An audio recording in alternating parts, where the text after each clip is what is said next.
আসলে কৃষির মতো কঠিন কাজ নাই। আর অনেকে তো এখন বলতেছে কৃষকরাও হচ্ছে গবেষক। আসলে করবেন তার জন্য মাটি তৈরি করা কিভাবে করবেন। আসসালামু আলাইকুম, কেমন আছেন সবাই? আশা করছি সবাই ভালো আছেন। ওই যে বাবা আর মেয়ে বের হয়ে গেছে একটু হাঁটতে, পশ্চিমের দিকে যাইতেছে। আপনাদের ভাই আজকে আমাদের যে উস্তা টাল আছে সেখানে পানি দিতেছে, গাছে সার দিচ্ছে, তো পানিতে দিতেই হবে। তো ভাবলাম যে এখন একটু হাঁটতে বের হই। সকালের নাস্তা আমাদের করা হয়ে গেছে, কিন্তু আপনাদের ভাই এখনো নাস্তা করে নাই। আর নিয়ে আসতো এই যে দেখেন না কি সুন্দর করে জুতা টুতা পইরা সে যাইতেছে দেখার জন্যে কোথায় আছে। তো চলেন আপনাদেরকে নিয়ে যাই। তো অনেকদিন তো আপনাদের সাথে আপডেট শেয়ার করা হয় না যে আমাদের কোন জায়গার কি সবজির কি অবস্থা। তো চলেন আছে সেইটাও দেখাবো। গাছে তো মাশাআল্লাহ ভালো বেগুন আছে, নেওয়া যাবে মনে হয় না? সুন্দর বেগুন হয়েছে।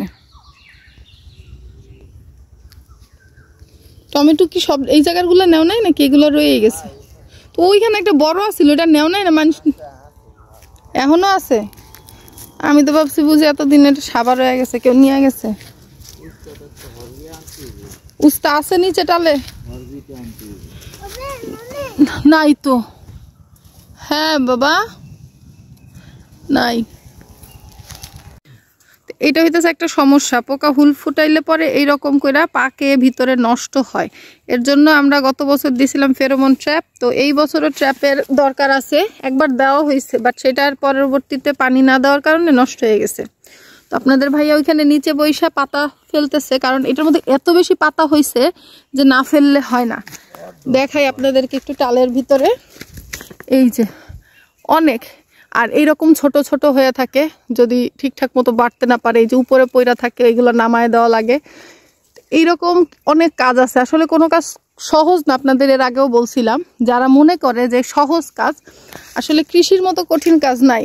আর অনেকে তো এখন বলতেছে কৃষকরাও হচ্ছে গবেষক। আসলেই গবেষক। একটা ফসল ফলানোর জন্য আপনি কোথায় চাষ করবেন, সেই জায়গার রোদ, আলো, তারপরে হচ্ছে ছায়া ঠিকঠাক মতো আছে কিনা, কি সবজি দিতেছেন, কি ফসল দিতেছেন, তার মধ্যে হইতেছে আপনি কি ফসল করবেন তার জন্য মাটি তৈরি করা কিভাবে করবেন, কি কি সার দিবেন, কি করবেন না, সবকিছুই কিন্তু চিন্তা করতে হয়।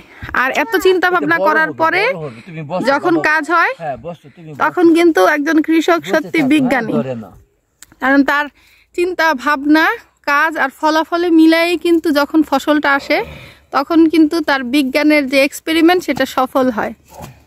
তো সেদিক থেকে তুমিও তো একজন বিজ্ঞানী, বুঝছো? 100%।